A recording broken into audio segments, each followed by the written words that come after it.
جھنڈا تک لہرانے کی اجازت نہیں ہے۔ ہم کہتے ہیں پاکستان آزاد نہیں ہے، پاکستان میں امریکہ کی حکومت ہے، یہودیوں کی حکومت ہے، عیسائیوں کی حکومت ہے، اور جس وقت تک وزیر اعظم کے لیے امریکہ کی مہر نہ لگے اس وقت تک وہ وزیر اعظم پاکستان میں منتخب نہیں ہوتا۔ چیف جسٹس امریکہ کی اجازت کے بغیر منتخب نہیں ہوتا۔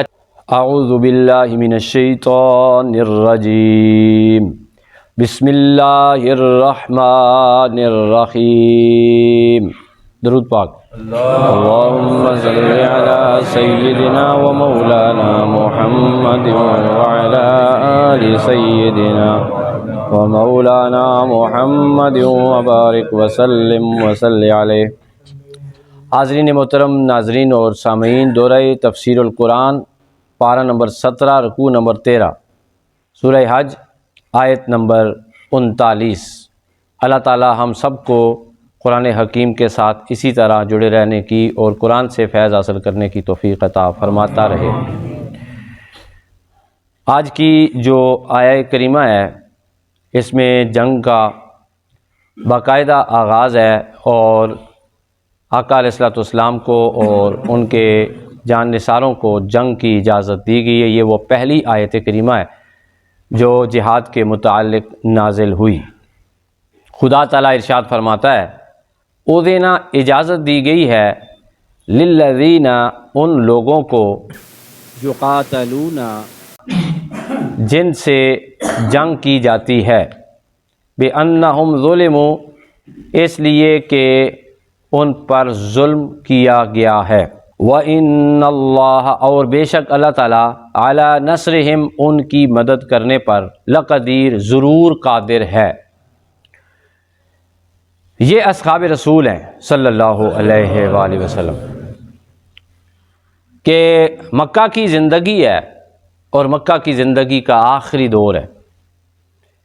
حضور علیہ الصلوۃ والسلام کے پاس ان کے جان نثار آتے ہیں، کسی کا سر پھٹا ہوا ہے، حضور انہوں نے سر میں پتھر مارے ہیں۔ کس وجہ سے؟ کہ آپ نے اللہ کا کلمہ کیوں پڑھ لیا ہے، ایمان کیوں قبول کر لیا ہے۔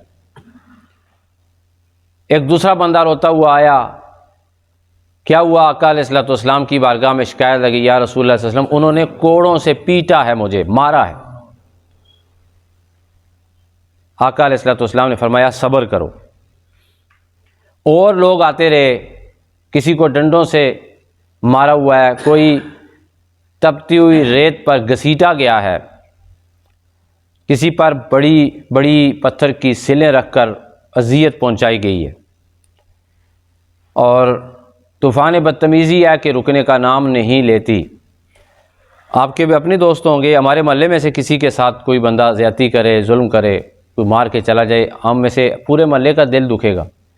وہ لوگ جو اللہ کے پیارے تھے، آقا علیہ الصلوۃ والسلام کے آنکھوں کے ستارے تھے، ان کو جس وقت اذیت پہنچتی ہوگی، جو تکلیف قلب رسول پاک صلی اللہ علیہ وسلم کو پہنچتی ہوگی، اس کا اندازہ ہم نہیں کر سکتے۔ کتنی دکھ بھری داستان ہے کہ جب مکہ میں مسلمانوں پر ظلم کیا گیا۔ لیکن عجیب بات یہ ہے، امتحان ہے نا، پیپر ہے، یہ ہم نے پیپر حل کرنا ہے۔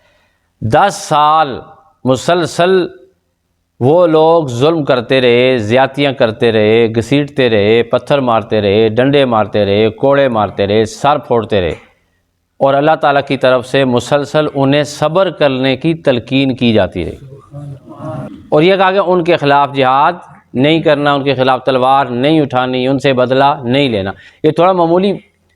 یہ معمولی نوعیت کا واقعہ نہیں ہے میرے پیارے دوستو۔ کسی کے بچے کو کوئی دوسرا بچہ مار جائے تو وہ 1 گھنٹہ صبر نہیں کرتا، اگلے بندے، اس بیچارے کا کیا قصور ہے جس کے بچے نے مارا ہے، اس نے خود تو نہیں کہا کہ جا کے مارو، کوئی یہ بھی تو نہیں سوچتا، یہ بھی نہیں کہتا کہ میرا بچہ کسی بچے کو مارے اور میری بدنامی ہو۔ ایسا ہی ہے نا؟ لیکن ہم اگلے بندے کے دروازے کو توڑ دیتے ہیں، چڑھائی کرتے ہیں، ایسا ہی ہے۔ 10 سال صبر کرنا کوئی معمولی نوعیت کا واقعہ نہیں ہے، یہ صابر لوگ ہیں، یہ صبر والے لوگ ہیں۔ آقا علیہ الصلوۃ والسلام کی بارگاہ میں عرض کی جاتی تھی، یا رسول اللہ صلی اللہ علیہ وسلم، انہیں آپ ہمیں اجازت دیں ہم ان کے خلاف تلوار اٹھاتے ہیں۔ آقا علیہ الصلوۃ والسلام بار بار ارشاد فرماتے نہیں، بالکل ایسا نہیں کرنا، بلکہ 70 آیات ایسی نازل ہوئیں۔ کتنی؟ 70 آیات ایسی نازل ہوئیں جن میں کافروں نے جتنے ظلم اور زیادتیاں کی ہیں ابھی بدلہ نہیں، صبر کریں صبر کریں صبر کریں، معاف کریں معاف کریں معاف کریں۔ پھر یہ آیات منسوخ ہو گئی، وہ والی آیات کتنی ہیں؟ ساری منسوخ ہو گئیں، اور یہ والی آیت ناسخ ٹھہری۔ وَإِنَّ اللَّهَ عَلَىٰ نَصْرِهِمْ لَقَدِيرٌ، اور بے شک اللہ تعالیٰ ان کی مدد پر ضرور بضرور قادر ہے۔ کیا اللہ تعالیٰ ان کی نصرت پر یا ان کی مدد پر قادر نہیں تھا؟ قادر تھا۔ اللہ کی خاص حکمتیں ہوتی ہیں۔ آپ دیکھیں، یہاں سے آپ دیکھیں کہ ہمارے مسلمان بھائیوں پر ظلم ہو رہا ہے، بچوں پر ظلم ہو رہا ہے، بہنوں پر ظلم ہو رہا ہے، لیکن ہم یہ سوچتے ہیں کہ کیا اللہ تعالیٰ ان کی مدد نہیں کرتا؟ کیا اللہ تعالیٰ ان کی مدد نہیں فرمائے گا؟ کیا اللہ تعالیٰ ان کی مدد نہیں کر سکتا؟ یہ کفار سوچتے ہیں۔ استغفر اللہ ربی من کل ذنب و اتوب الیہ۔ بھائی اللہ تعالیٰ ان کی مدد کرنے پر قادر ہے، جیسا کہ نبی پاک صلی اللہ علیہ وسلم کے ساتھیوں پر ظلم ہوتا تھا تو اللہ ان کی مدد پر بھی قادر تھا، اور اب بھی ہے اور رہے گا۔ لیکن کیا ہوتا ہے کہ اللہ کی خاص حکمتیں ہوتی ہیں، وہ حکمتیں انسانوں کو سمجھ نہیں آتی۔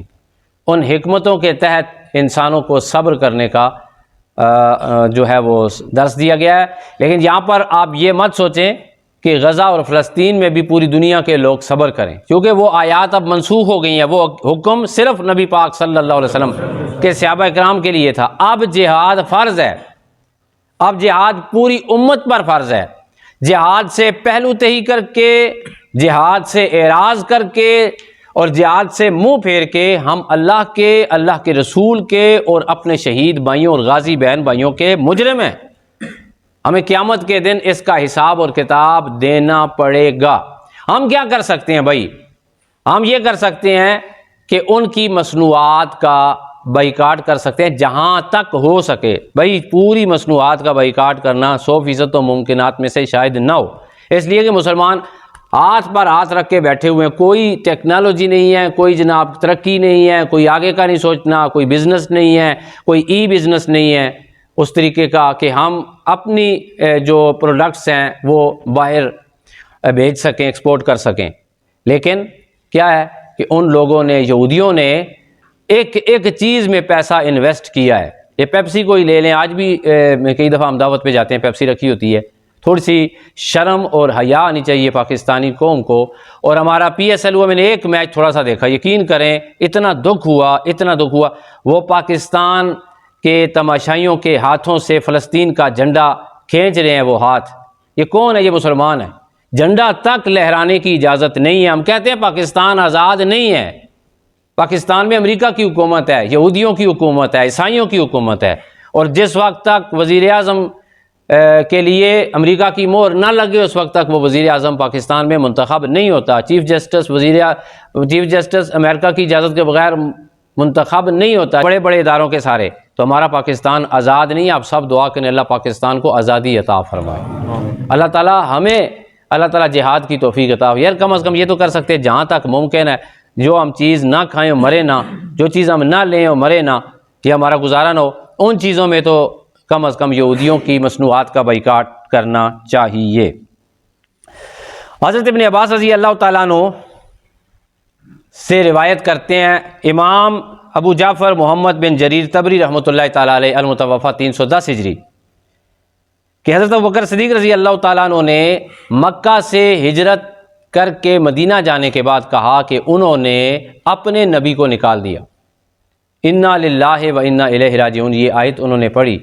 اس موقع پر یہ آیت نازل ہوئی تو کہتے ہیں میں سمجھ گیا کہ اب جہاد کرنا ہوگا، اب تلوار ہاتھ میں لینی ہوگی۔ اور جو مشرکین کو بار بار معاف کرنے کی آیات نازل ہوتی رہیں 10 سال تک، ان آیات کی تلاوت بھی منسوخ ہو گئی، ان آیات کا حکم بھی منسوخ ہو گیا۔ بھائی 3 قسم کی نسخ ہے، 3 قسم کا نسخ ہے آیات میں۔ نمبر ایک آیات تلاوت کی جاتی ہیں کچھ اور ان کا حکم منسوخ ہے۔ حکم نافذ ہے اور ان کی تلاوت منسوخ کی جاتی ہے، اور کچھ آیات ایسی ہیں کہ جن کا حکم بھی منسوخ ہے اور آیات کی تلاوت بھی منسوخ ہے، وہ کسی اور وقت میں ہم بحث کریں گے۔ تو بہرحال آخری حدیث آپ سنیں اور اس کے بعد اجازت۔ نبی پاک صلی اللہ علیہ وآلہ وسلم پہ جو آیات اتری ان میں سے ایک آیت کا ترجمہ اور واقعہ آپ کی خدمت پہ بیان کروں گا، اور وہ آیت کا ترجمہ میں نے سنا ہے بخاری شریف سے۔ قرآن مجید میں تو وہ آیت نہیں ہے، لیکن اس آیت کا ترجمہ بیان کیا ہے صحابہ کرام نے حدیث میں۔ یہ بخاری میں آتا ہے کہ نبی پاک صلی اللہ علیہ وسلم کے 70 صحابہ تھے، 70 صحابہ انصاری، تو وہ دن بھر لکڑیاں چنتے تھے اور رات کو اللہ تعالیٰ کی عبادت کرتے تھے۔ اور کیا ہوا کہ مقام معونہ میں جس وقت وہ پہنچے تو کفار نے آگے بڑھ کے 70 کے 70 صحابہ کو شہید کر دیا۔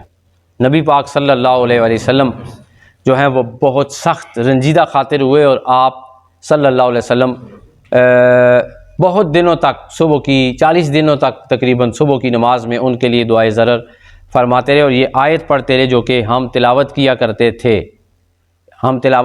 تھے۔ یہ آیت بھی منسوخ ہو گئی ہے۔ بڑے مزے کی آیت ہے۔ جس وقت یہ 70 صحابہ چلے گئے دنیا سے تو ان 70 صحابہ کا جنت سے پیغام اپنے مسلمان بھائیوں کے لیے قرآن میں نازل ہوا۔ وہ کیا تھا؟